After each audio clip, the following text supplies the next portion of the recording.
Assalamualaikum warahmatullahi wabarakatuh. Saya Ririn Sapitri, salah satu guru yang dipecat di SD IT Rabbani pada hari Rabu tanggal 5 Agustus 2026 tanpa adanya surat resmi dari pihak sekolah.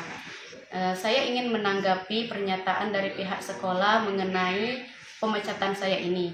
Memang benar saya dipecat dengan alasan saya mengikuti PPG tanpa izin. Tetapi sebelumnya saya sudah pernah minta izin berkali-kali kepada pihak sekolah, yaitu Ustadz Atri Adinata. Nah, saya meminta izin ini berkali-kali, tetapi Ustadz Atri tidak memberikan izin kepada saya.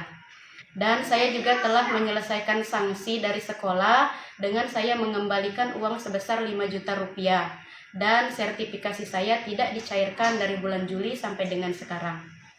Saya juga mengucapkan terima kasih yang sebesar-besarnya kepada publik luas, terkhususnya kepada masyarakat Provinsi Bengkulu yang telah mendukung, menyemangati kami dengan permasalahan ini.